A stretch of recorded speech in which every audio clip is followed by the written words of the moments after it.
showtime! What's up, world? It's your boss, International Zoe. I'm here at Qulture Lounge and Cafe. And this is in Junee? Yes, sir. Okay, I'm with Brandon, the owner, the mind behind this business, this beautiful business here in Pattaya, Thailand. Where you from, Brandon? I was born in Cali, raised in Mississippi. Okay. Yeah. How old were you when you went to Mississippi? 12, 13. 12, 13. At the important age. Yeah. So, damn, what is like? What did you notice right away coming from Cali? What part of California you from? Like where? Born in Glendale, but raised in like Pasadena, Altadena. Okay. That's where my family's normally from, the LA area. But my mother moved me to Mississippi about 12, 13. And one of the biggest things that I noticed was how slow it was. You know, you're going back into almost a different time, you know, as far as a different mindset. So those are one of the biggest things. But I tell people, because a lot of people feel that, they say, man, I feel sorry for that you moved back. Nah, it was one of the best things that ever happened in my life. You know, I was around my great-grandfathers, my grandfathers, my cousins, my uncles, you know, some real men that taught me the real game and how to really survive in this world, you know. So, yeah, that's one of the most important things. I think that was a pivotal point in my life as well. For sure. And what did you do there in Mississippi? Where did you go to school? And yeah, was so you I in went the sports? Or what was so it? I started. I went to school at Powell Middle School on the northeast side, and from a neighborhood like Burndish and Brown Bottom, very tough neighborhood. But that's where all my family's from, you know. So I went there and I started playing. I ran track and played football, and then I went to Callaway High School. Callaway High School. Yeah, Callaway High School. We're known for football, basketball, so I played football and ran track again. From there, I went straight to the military. Okay. Yeah. I didn't know that you also went to the military. Yeah. That's cool. And so you was an athlete, and then what drew you to the military? Oh, I had to get out of the hood. You know, I wasn't going down the right track. Then I had a daughter too. I had a baby in high school, so I had to make sure that I wanted to provide a better situation for her, benefits, educational, you know, so just different, various reasons. You know, I just needed to change my life and just going down the wrong path. What branch of the military did you go into? Army. Army. Yeah. Okay. Is that the biggest branch of the military? Yeah, one of them. Yeah. Besides the Air Force, as far as the land, as far as dealing with land objectives, and, you know, the Air Force is air, and you got a Navy at sea. So the Army is mainly land. Right. And how do you think that shaped you going into the Army? In a lot of ways, man, it provided some more discipline in my life, you know, some structure. A way of looking at the world different too as well, because I've been to Korea, I've been all around the U.S. So it just helped me to understand that there's more than life than just where you're coming from. Right. And then it taught me how to provide a better work ethic for myself, be more structured, like I said, disciplined before. And then once I finished the military, I was able mentally to go to college. Because before I went to the military, I wasn't mentally able to, you know, go to college. Yeah. You wasn't thinking about that. How many years did you do in the military? I did 5.5, and I got hurt during the war. Okay. Which war was that? That Iraq war. Iraq War. Wow. Did so you saw some action, as my dad used to say. Yeah, saw some action, man. Got hurt right before it really got kicked off. Lost a lot of my friends and soldiers that I work with. But I'm blessed to be here, you know. Just sustained a back injury and medically retired me. Right. So from there, like I said, I was able to take advantage of my educational benefits. Right. Is that the GI Bill, or is it different? Oh, so what I did was, when I I first got out, I was hurt. So I was able to use the post 9/11. Okay. Well, first I used the voc rehab first. Okay. Voc rehab is when you, they'll give you a 4-year degree, educational benefits, and to try to rehabilitate you for the world. Right. And they provide you with that 4-year degree, living allowance, stipend as far as for your books and laptops, and they provide all that. So they pay for my 4-year degree, and so I still had my GI Bill, which is called the post 9/11. Oh, so the GI Bill, they turned it into the post 9/11 for those who were in during 9/11. So I used my post 9/11 to get my master's. Okay. Yeah. And what school did you go to, and what did you pursue in school? UT, and I pursued international business all the way from my bachelor's all the way to my MBA. International. Why international business? Because I was always fascinated. I've been around the world with the military, and I think it's more than life, like I said, than just the U.S. Right. So I like to study the markets around the world, you know. So and just understanding how the different cultures work. And so that made it easier for me to do this concept. I'm sure that helped. What did you go to school for? I mean, excuse me, you said international business, but when you graduated, what did you do with that degree? So I didn't do anything at first. This was crazy about it.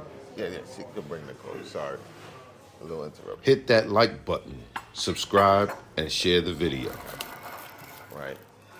So I didn't do anything at first. I just wanted to, I spent time with my kids, man. I raised my kids. I homeschooled my kids. Really? Yes. I homeschooled my I think I've never kids. met someone who homeschooled their children. How is that? And do you have to get like permissions from the Board of Education or anything? Nah, and I don't feel like any education system should teach you or should show you or tell you how to raise your kids. Right. You know, you should find a way that you structurize it, and that's what I did, kind of structurize it. And then my kids were big soccer stars and sports stars, so I wanted to make it to where we studied during the day, and then we trained right after we studied, and then we studied again, and then I had them in various educational programs like Kumon. Yeah, I have my kids in Kumon. It's a Exactly. Japanese learning system. Exactly. Yeah. Yeah. So I love the Kumon system. So they've been in Kumon. Since they were 3. And then they were then I had them doing ACT prep, you know, and did a lot of those, like, focus a little bit more on, you know, the task at hand, kind of, you know, and then, because a lot of stuff in school you don't need or not going to use, such as a PE or, you know, things like that. Yeah, and I watched my children change once they entered the school system. Yeah. Even though it was Catholic school. My kids been in private school almost until they got removed upstate and they went to a really good school, but they change when they're around other personalities, when they're around other kids that's raised a different way, and I just watched my children change, and I was like, wow, if I could do it again, Exactly. I would definitely do it different. Now, let me tell you this though. So I homeschooled them, but until I came to Thailand, so I took a job doing some business development work here for a software company, and they were going into high school. They begged me to go to public school. Yeah. It was hard for me, like super hard for me to let them do that because of exactly what you just said. You're around those other kids that wasn't brought up in that environment or they're coming from whatever household, you know? So that can kind of influence them a lot. But you know, the world, and I kind of understand, you need to kind of let your kids make their own mistakes. Yeah. And so I was kind of the dad that always sheltered them and didn't allow them to make mistakes. Right. I kind of guided them along the way of every step of the moment. Right. But I felt that wasn't a proper way to raise them properly for them to learn and understand. Right.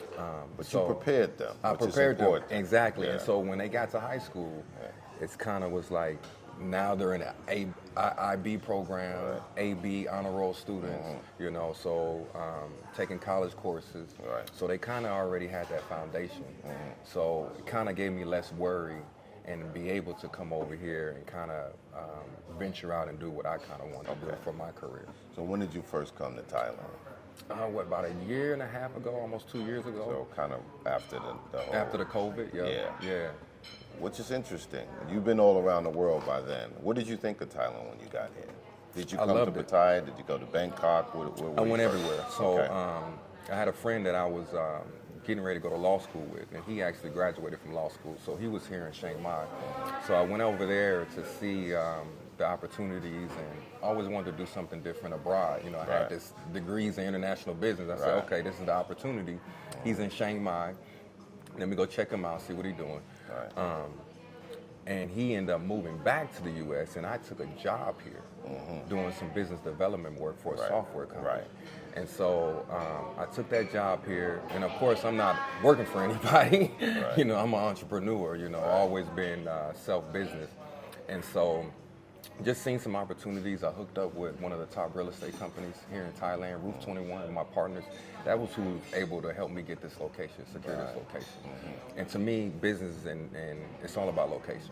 Yes. So first three most important things: location, location, location. As they say. Exactly. So if I didn't have this location, I probably wouldn't have did this concept. Right. So that was one of the most important things. When I seen the location, kind of almost tied my hands behind my back. Was like, okay, let's go with it. Right. So, and tell them about the location. Where are we? And you know, what does this location mean to you? Why did you choose this location over, let's say, South Pattaya or North Pattaya? I get that question all the time, and I think that's a very important question. Is I wanted a location where the whole family can come. You know, more down in Central, more a little party town, a little bit more. You know, a lot going on. You know, so I wanted something quiet, a little bit more upscale. And so we're located in Junee, and we're connected to the Riviera, one of the top condominium groups in Thailand. And they have various locations, but this is the main one on Second Road. So I kind of wanted to be positioned here to where it's more inviting. You know, more laid back, chill. Yes, you know, the atmosphere is a little bit different on this side of Pattaya. And it's this place, and they're still developing all over here. Exactly. I mean, they got these big fields that sooner or later it's going to be more skyscrapers here. It's a beautiful location. It's a nice, quiet area. And it's away from the riffraff or the party, for sure it is. Which leads to, I also would think, a different type of clientele. Mainly because this is upscale. I don't know how much condominiums are up in here, but I would assume that you know, you gotta be a little affluent. Exactly. So you say you have your whole family here. Do you No. have I your don't have my family. My family's still back in the U.S. Okay. And so they gave me the opportunity to be able to come here and kind of focus on myself, and at the same time, not only that, I'm leaving a legacy behind.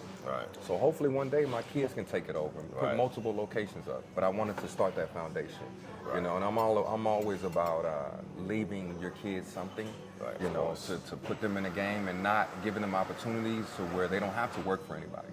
So that's my main goal here. And I also do business in the U.S. And I have real estate out there, but I wanted to do something abroad and for my kids to think outside the box. No question. Yeah, so that was one of the most scariest things about coming here is not having any family or friends. And so just coming out here, just like, okay, almost winging it. Yeah. So what's behind the name, the Q in the culture? Right. So I just wanted to do something different. Actually, the name was an inspiration from my little nephew. He has a lounge that he had put up back in the U.S., San Antonio. So I wanted to, because I've played a big inspiration in his life. So I wanted to kind of do something here, but culture. I wanted this to be welcoming to all cultures, Russians, Koreans, Chinese, African Americans, you know, a little bit of everybody. So, and that's the whole meaning of culture, being in a welcoming environment, and that's why I made the menu and structurized it the way I did to be able to invite everyone, like our egg Benedict, our avocado toast, you know, that's a big Russian and Australian dish. So I had to make some things to where, you know, it was inviting, and then the location too, the decor, everything had to represent invitation for all cultures to be welcome and just to feel at home. It's definitely really nice decor, inviting, relaxing, upscale. Tell us a little more about the menu. What's on the menu? Oh yeah, so like I was saying, I wanted to do a combination a little bit of our food that we have back in home as far as American. So we do our real American pancakes. Our French toast, I kind of want to take it to another level, which I stuffed it and did some French different. toast is definitely. I didn't know. I'll probably put that video out first. I was saying, it's a filling. I didn't put it together that it was cheesecake because I don't usually eat cheesecake. I'm not a cheesecake guy, but I knew it was something familiar. Yeah. I've had cheesecake before, and I was like, it's like a type of custard or something. You know, I kept, but okay. And when you told me that, I was like, okay, makes total sense. Yeah. And I had the fried chicken, the buttermilk fried chicken. That was excellent too. But So then, the menu, man, was an inspiration of a little bit of everything. You know, my aunt was a chef or home talk cook, man. Held it down, our whole family, probably our best family cook. Yeah. And she passed, you know, when I was young, a senior in high school. So I wanted to name the chicken after her. So it's every little item I kind of named after my family, like my granny biscuits and things like that. I kind of wanted to leave a legacy, like I said, a staple behind, something in their name to be remembered by. And so that's how I created that, and that's what puts a little bit of us into the menu. You know, as far as our home, our African American background, American background. Louisiana hot there sauce. You go, all that, right? That's right. So, and then that's why I make my own buttermilk for the chicken, because they don't sell buttermilk here. So I try to really do fresh ingredients and try to provide the best quality as possible. And I don't have an extensive menu, like a Cheesecake Factory menu or anything like that. I wanted something where we can concentrate on, not overwhelm my staff, but at the same time put out quality product. So that was one of the biggest focus here. You know, a lot of people are like, well, you don't have Thai food. Nah, this is not a Thai restaurant. We have, there's multiple options around the city for Thai. We wanted to really focus on our food and what was missing around the city. So that was one of the market researches that I did when I was here. I was just seeing that there wasn't any quality breakfast that we're used to back home. And I kind of wanted to do on like a upscale Atlanta brunch style spot. Yeah, so that's kind of what the focus I was going for. But I didn't want to go all the way soul food. That's why I opt for those options on the weekend, like oxtails. But I do the shrimp and grits throughout the day, every day. And so, yeah, that was kind of the inspiration behind that. Were there, if any,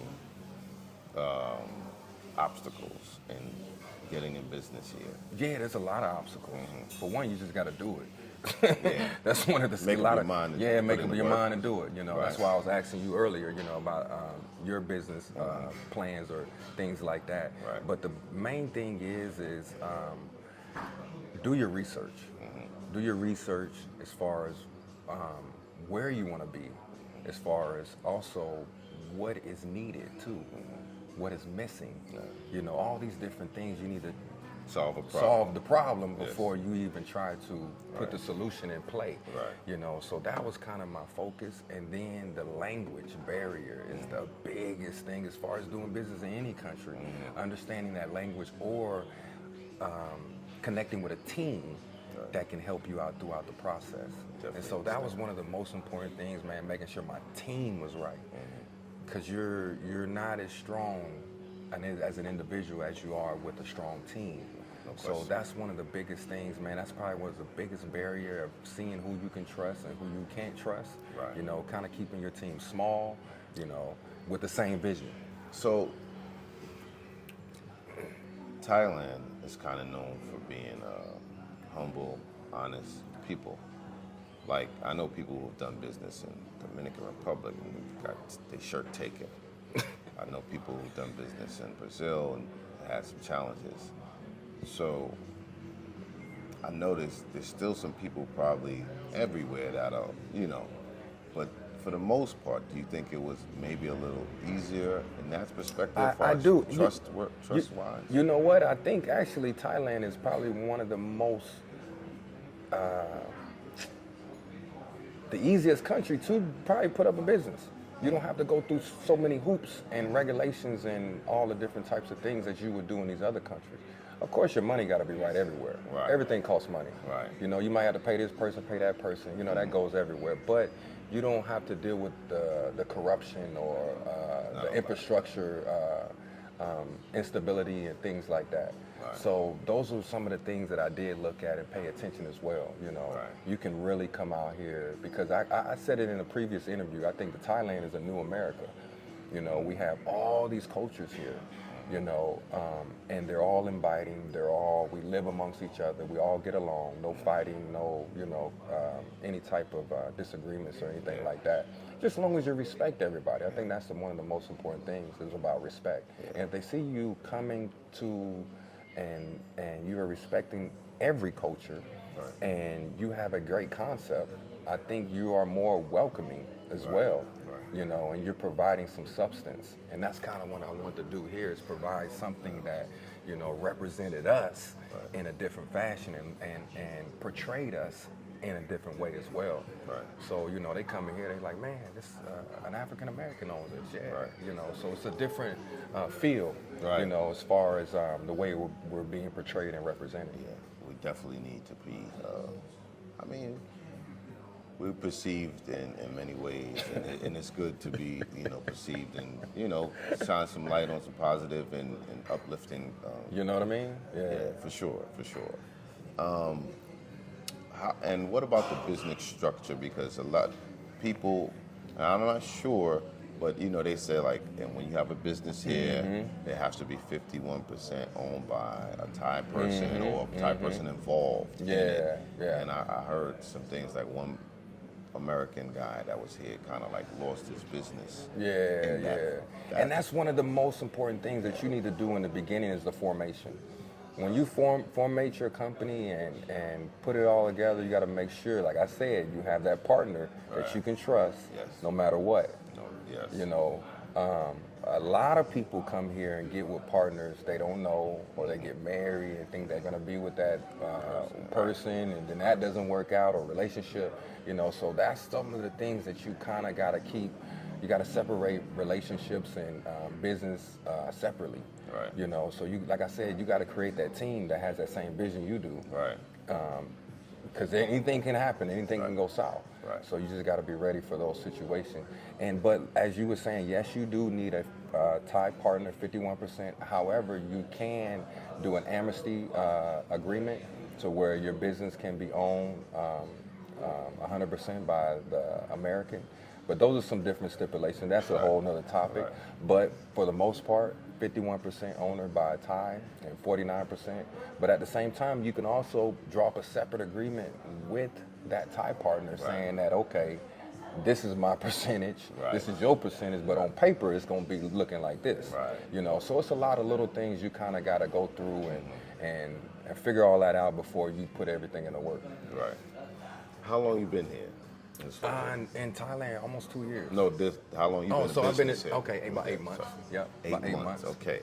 So would you say the business is doing well? Business is doing very well because, like I said, I wanted to cross into all cultures. Right. I'm not relying on one demographic, and so I wanted to, like I said, have a space to where it's welcoming, and even if I'm not here, you know, it still can run and function. Yeah, and it definitely has that feel to be appealing to everybody. And I'm one that believes that don't limit yourself. You should be able to tap into all markets. Yes, sir. And attract all types of people to your business, you know. So definitely. I think we covered everything. Is there anything you want to say in closing? No, I just appreciate you. You know, I appreciate you allowing me to have this platform to be able to inspire and just kind of put out the knowledge and the things that I have went through or gone through. And that's my whole concept of really putting this together is to have people like you to come out and get my story on how I got started. And maybe someone's going to be watching this and they'll be inspired to do something outside the box. Definitely, you know. Definitely. So tell them your exact address and if you have Instagram or any way they might be able to contact. Yeah, so you can, our Instagram is Qulture Pattaya. So you can look us up on IG, also Facebook. And we're located at the Riviera, the main Riviera on 2nd Road, John Tiem. And that's all you got to do is tell the taxi, or if you come to Thailand, just say, hey, take me to Pattaya, Riviera, John Tiem, 2nd Road, and we're right here on the corner. Thank you, Brandon. Man, thank you. Appreciate it. park here. Maybe next. Go, keep it. Did I park here? No, wait. Not here. Yeah, that one. Go, not here. You see the big white car?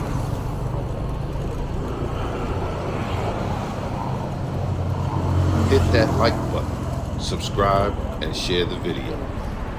We here. Are you?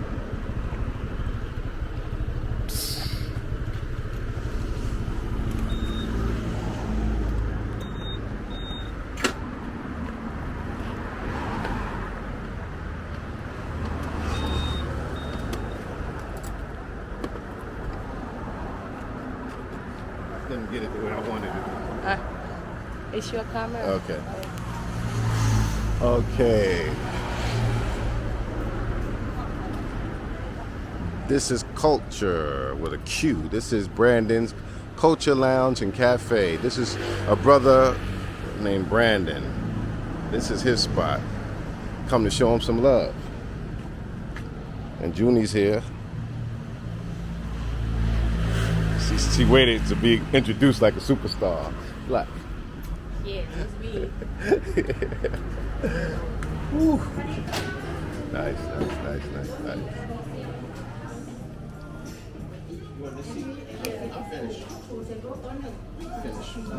Hey, how you doing, brother? I can sit here? I'm done. Okay, thank you. Have a seat. We got right near the door, too.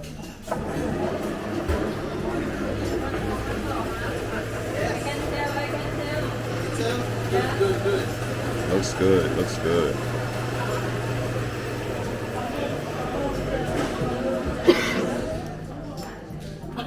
So, are you hungry? You hungry, Junee? Hey, you know what, let me sit there because the sun is better for me. Yeah. You know, like this shabby, like it's for only tall people. It's not short like me. The chair is too slow. It's okay. I like this better than sitting there. Okay, we're at the Culture Lounge. They had a little Luther Vandross, no, they Freddie Jackson playing. So they definitely have some culture. Okay, first thing I see is the drinks. Lounge Cafe. Okay, smoothies, Italian soda, coffee, tea. What else we got here? Oh, they got acai bowls. This is the breakfast, pancakes, waffles, croissants, pastries. I'm not gonna get breakfast though. They got biscuits and jam. Okay, and this is a salmon with mashed potatoes and asparagus, fried chicken, look like oxtails right there, shrimp and grits. And they got some burgers. Why you have many? Lunch. Huh? This is the lunch menu, huh? It's for breakfast. And lunch. Yeah. I love this show. Thank you, I brother. love the Thursday night thirst. Yeah, late night thirst. Yeah. I love it. If I tell you how much it motivates me, you might think I'm lying. But look, I try to contact you because I have a veterans clinic here. Oh, you do? Yeah. There's a brother who's going all the way to the Philippines to get his medication because he said it's too much. You don't have to do I that. told him it got to be a better way. Yeah. Let All me right. see if I'm gonna contact him. I want you to come by Where? to my clinic. I want you to come by and Okay. see what I'm Okay. doing. Okay, good. What's your name, bro? Bernard Smith. Bernard. Say what I'm filming, so just say what's up. Go ahead, Hey. just say. What's This up? is Bernard. Tell him that you like the channel, brother. Yeah, I love the channel like a fat kid love cake. Yeah. I don't know what else I can say, like a runaway slave. Man, it's beautiful. Brandon. All right. It's beautiful. Thank you, brother. Thank you, brother. Beautiful. Thank you, brother. Beautiful what you do. You're Thank not you. doing no foolishness. Yeah. Right. Trying to keep it G. I love it. Thank you, brother. So, I guess I can. Yeah. Let's do that. Hey, brother. I don't want to bother you. You know, you're famous, so I don't want to move you all here doing like this. Oh man, if you gonna close the deal, you gotta look. Tell them what you're doing right here, man. Real quick, man. Tell them. Yeah. Look at that boy. Look at that boy. All right. Man, hey, what's up, bro? Hey, you got here at the right time, bro. You got a table. Hold on, The brother just gave me the table. This is real? Brandon. This is the owner. I'm gonna try to follow up and get an interview with him, but I just came by here to taste the good food and feel the energy. Yes, sir. The music yes, is good. It's first class all the way. You know how we do it. And we're gonna get to it. Tell them where you from. Tell them where you from, Brandon. Born in Cali, raised in Mississippi. Okay, Mississippi in the building. All right, we're gonna catch up, man. Yeah, Let man. me enjoy myself. Appreciate it. Yes, Anything you recommend from me? Well, you know we went viral on TikTok for our French toast. French and toast? Famous for the pancakes. But pancakes is one of the. But you can build your own breakfast how you want it. Okay. You can get your French toast and your chicken. Yeah. So however you want to put it down. All right, okay, that sounds good. That sounds Yes, good. sir. Yes, sir. All right, man. Thank you. Yeah, you man. Yeah, I got lucky. I got a good Yeah, seat too. bro. I got a good seat too. I'm telling you. All right. I come back on. Yeah, he's the owner. Yeah. Where you in the game? I think I'm gonna get the.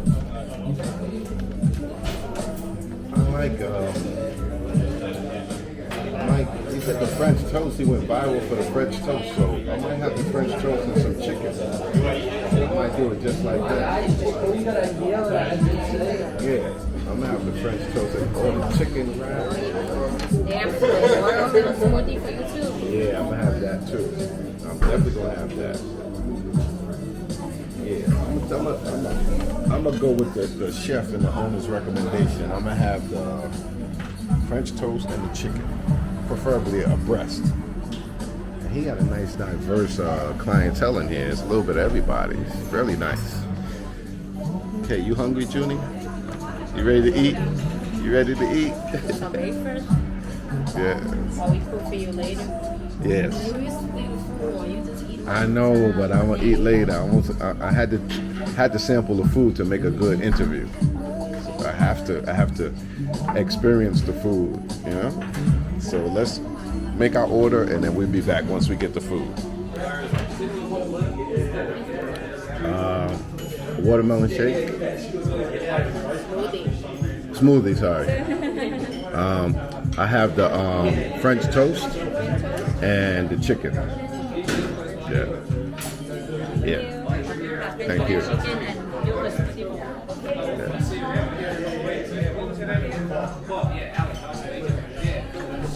Okay, so they had a write-up. The French toast went viral. So of course I'm gonna try the French toast, and that's my watermelon smoothie right there, right? What you got? Passion fruit? Passion fruit smoothie. Yeah. Okay, so I'm gonna give Junee a piece of this French toast because she saw it and now she changed her mind. She wants some of that.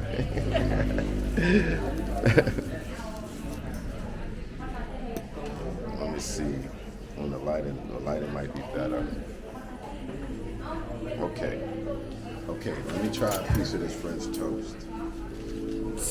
There's a little bit of whipped cream.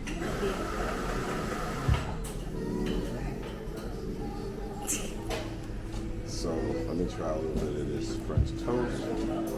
There's blueberries on it. There's 2 pieces put together, it seems like, and then there's something like a filler. So let me hit that all together. Thank you. Yes, sir. Yes, sir. The chicken is looking good. What is it? Awesome? Yeah. It's so big like that? Yeah. Why big? So we black people, we like it like that. Okay.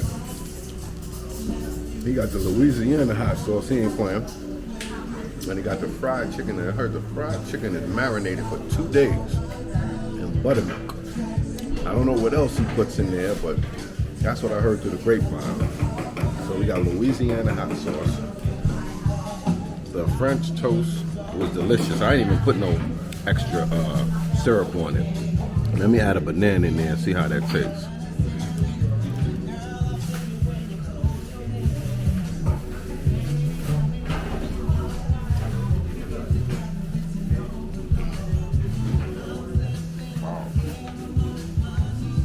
That's really good.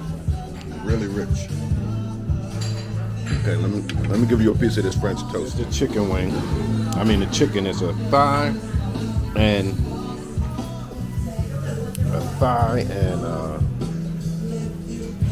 let me try this chicken out. Of course, we're gonna grab that drumstick first. Oh, it's hot. Let me give it a little time to cool down. You know, my too. It's yogurt.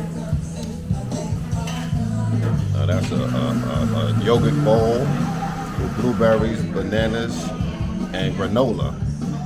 Looks good. Junie's eating healthy today. Now I'm not eating healthy today. Ellie? Yeah, forget that. Okay. I'm gonna let the chicken cool down a little bit, but the French toast is delicious, hands down. Let's see you eat delicious. Huh?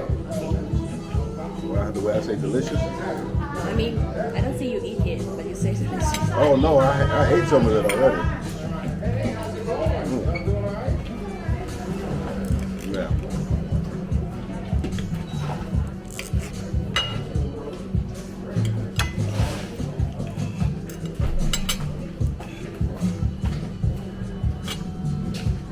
Now when I try the chicken,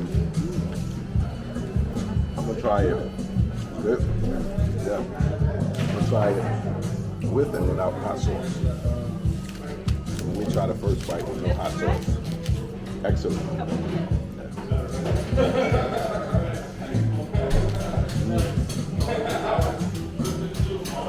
Juicy. Hot. But it's juicy. Now we all know that the thigh and the leg is the juicier parts of the chicken. This is real juicy. Not Junee, juicy. Well, you put some high rolls on this piece. It's not my phone. That's my phone? That's why I try to do it. Okay. You take another bite of this chicken with, it's hot though, it's just spread out the oven. I mean the frying pan. Into the fire. I mean the music is number one desire. Oh yeah.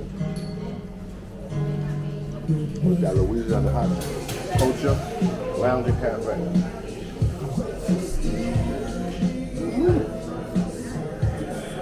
Buttermilk chicken.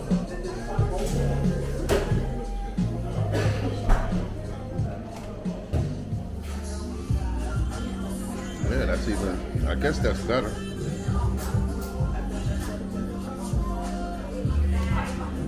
Like, subscribe, and share the video. Thanks. Are you not entertained? Are you not entertained?